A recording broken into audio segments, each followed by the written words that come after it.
श्री शिवाय नमस्तु भयम।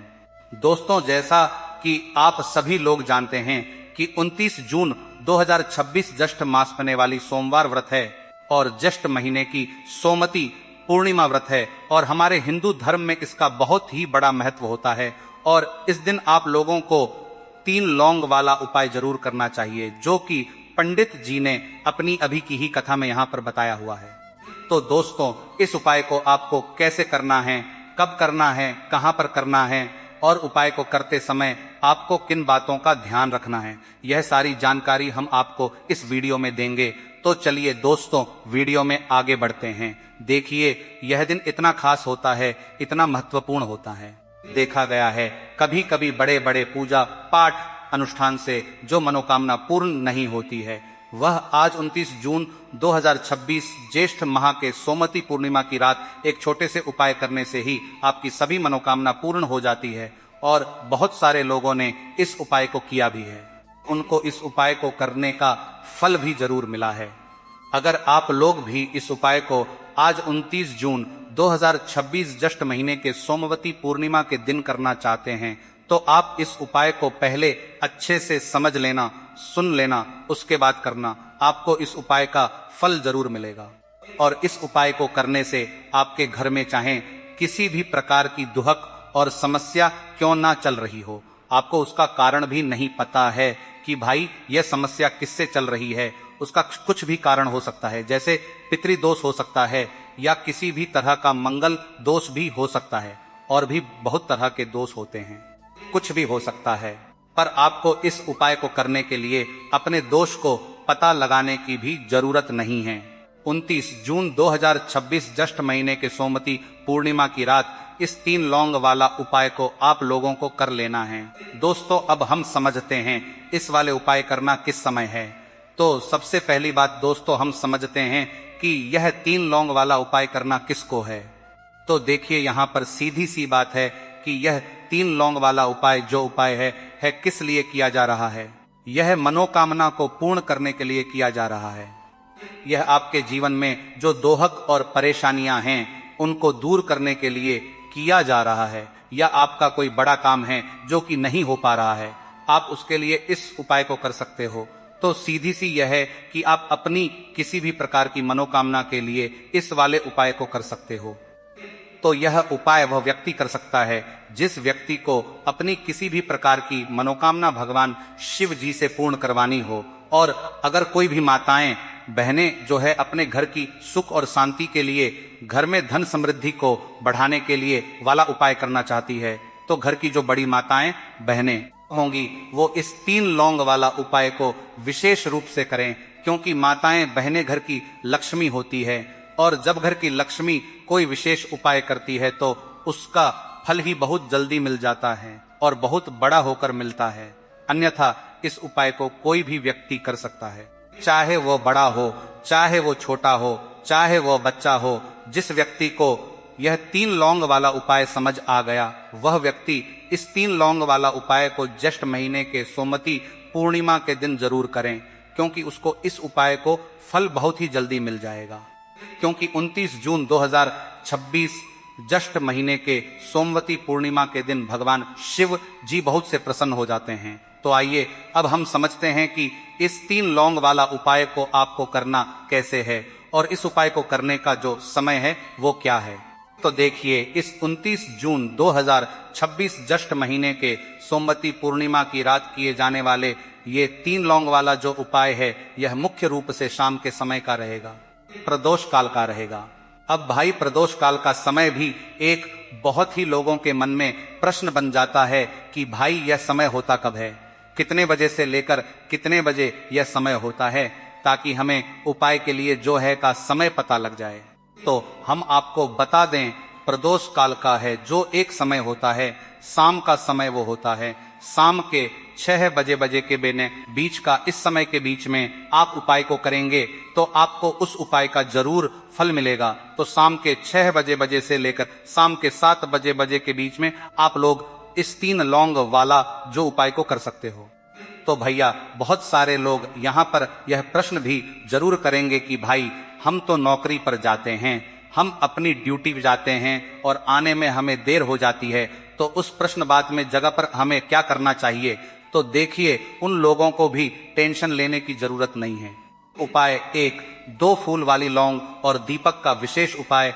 मनोकामना और शुभता के लिए ज्येष्ठ माह की सोमवती पूर्णिमा के पावन अवसर पर या अपनी दैनिक पूजा के समय इस उपाय को अत्यंत श्रद्धा और विश्वास के साथ करने की प्राचीन परंपरा है। सबसे पहले स्नानादि से शुद्ध होकर स्वच्छ वस्त्र पहने और पूजा स्थल को अच्छी तरह साफ कर लें ताकि वहां दिव्य ऊर्जा का संचार हो सके।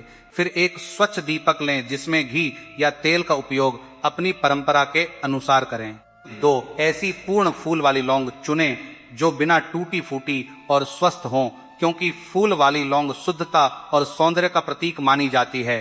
इन दोनों लौंगों को दीपक में सावधानी पूर्वक रखकर उसे प्रज्वलित करें।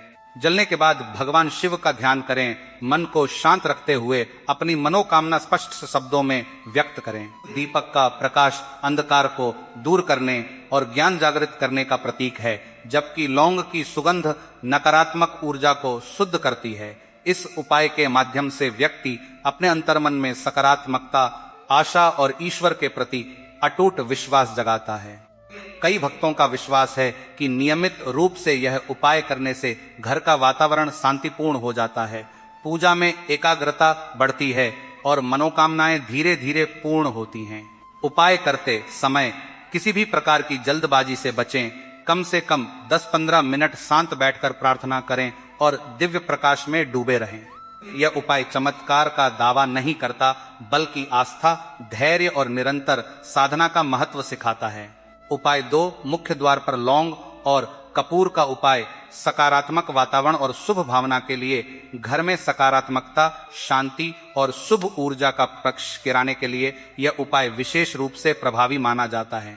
इसमें 5 साबुत फूल वाली लौंग और 1 छोटा सा कपूर लें। मिट्टी के दीपक या किसी सुरक्षित पात्र में पहले लौंग रखें, फिर कपूर रखकर सूर्यास्त के बाद घर के मुख्य द्वार के पास इसे प्रज्वलित करें। जलाते समय मन में गहरी संकल्पना करें कि घर में सुख, समृद्धि, अच्छे विचार और शांति का आगमन हो। मुख्य द्वार को घर की ऊर्जा प्रवेश द्वार के रूप में देखा जाता है, इसलिए यहाँ किया गया उपाय पूरे घर की आध्यात्मिक सुरक्षा और सकारात्मकता को मजबूत करता है। कपूर की शुद्ध ज्वाला नकारात्मक शक्तियों को भस्म कर देती है और लौंग की सुगंध वातावरण को दिव्य बनाती है। इस प्रक्रिया के दौरान परिवार के सदस्य ईश्वर का स्मरण कर सकते हैं और घर की उन्नति, सदस्यों के स्वास्थ्य तथा सद्भाव की कामना कर सकते हैं। सुरक्षा का विशेष ध्यान रखें। जलती हुई सामग्री को कभी भी बिना देखरेख छोड़े नहीं। उपाय के बाद कुछ देर शांत बैठकर अनुभव करें कि कैसे घर का माहौल हल्का और शांतिपूर्ण हो गया है। यह उपाय पारिवारिक संबंधों को मजबूत करने, मानसिक तनाव कम करने और शुभ घटनाओं को आकर्षित करने में सहायक होता है। नियमित अभ्यास से व्यक्ति में सकारात्मक सोच विकसित होती है और जीवन की छोटी बड़ी बाधाएं आसानी से दूर होती दिखाई देती हैं। यह परंपरा सदियों से चली आ रही है और इसे आस्था के साथ करने वाले भक्तों को लाभ का अनुभव होता है। उपाय 3 लौंग हाथ में लेकर संकल्प और प्रार्थना उपाय। कार्य सिद्धि और आत्मविश्वास के लिए जब जीवन में बार बार बाधाएं, निराशा या मन की अशांति उत्पन्न हो तो 3 साबुत लौंग हाथ में लेकर किया जाने वाला यह संकल्प उपाय अत्यंत उपयोगी सिद्ध होता है। पूजा स्थल पर आराम से बैठ जाएं, आंखें बंद करें और जिस कार्य या लक्ष्य को पूरा करना चाहते हैं उसके बारे में स्पष्ट रूप से सोचें। भगवान शिव का स्मरण करते हुए अपनी इच्छा मन में गहराई से व्यक्त करें। कुछ समय तक शांत बैठकर मन को एकाग्र करें, फिर उन लौंगों को पूजा स्थान पर रख दें। 3 लौंग त्रिदेव या त्रिगुण का प्रतीक मानी जा सकती हैं, जो संकल्प की पूर्णता का संकेत देती हैं। इस उपाय का मुख्य उद्देश्य मन को केंद्रित करना, लक्ष्य को स्पष्ट रूप से परिभाषित करना और निरंतर प्रयास के लिए आत्मविश्वास जगाना है। यह किसी जादुई चमत्कार का दावा नहीं है, बल्कि आध्यात्मिक अनुशासन, आस्था और सकारात्मक कर्म का अभ्यास है। नियमित रूप से करने पर व्यक्ति अपनी रुकावटों को पहचानने और उन्हें दूर करने में सक्षम होता है। लौंग का स्पर्श हाथ में रखने से ऊर्जा का संचार होता है, जो मन की अशांति को शांत करता है। इस प्रक्रिया के बाद दिन भर के कार्यों में नई ऊर्जा और दृढ़ता का अनुभव होता है। भक्तों का कहना है कि इससे कार्य सिद्धि में सहायता मिलती है, निर्णय लेने की क्षमता बढ़ती है और जीवन के हर क्षेत्र में प्रगति दिखाई देती है। इसे श्रद्धा पूर्वक अपनाने वाले लोगों में धैर्य और विश्वास की वृद्धि होती है। उपाय 4, परिवार सुख शांति और समृद्धि के लिए सामूहिक पूजा उपाय। परिवार की एकता, सुख, स्वास्थ्य और आध्यात्मिक समृद्धि के लिए यह सामूहिक उपाय विशेष महत्व रखता है। शाम के समय सभी परिवार सदस्य पूजा स्थल पर एकत्र हों, दीपक जलाएं और भगवान शिव का सामूहिक स्मरण करें। सब शांत बैठकर घर के सुख, सदस्यों, स्वास्थ्य, उन्नति और शांति की कामना करें। यदि घर की वरिष्ठ महिलाएं या बड़े बुजुर्ग प्रार्थना का नेतृत्व करें तो इसे और अधिक शुभ माना जाता है, क्योंकि परंपरा में उन्हें परिवार का आधार स्तंभ माना गया है। इस दौरान शिव मंत्र जाप, सामूहिक प्रार्थना या शांत ध्यान भी किया जा सकता है। उपाय का भाव परिवार के सदस्यों को एक साथ समय बिताने, आपसी प्रेम बढ़ाने और सकारात्मक ऊर्जा साझा करने का है। आधुनिक जीवन की भागदौड़ में यह उपाय परिवार को आध्यात्मिक रूप से जोड़ता है और छोटी मोटी कलह को दूर रखता है। सामूहिक पूजा से घर में सकारात्मक कंपन फैलता है जो सभी सदस्यों को प्रभावित करता है। इससे बच्चों में संस्कारों का विकास होता है, वयस्कों में जिम्मेदारी का भाव बढ़ता है और वरिष्ठ जनों को सम्मान मिलता है।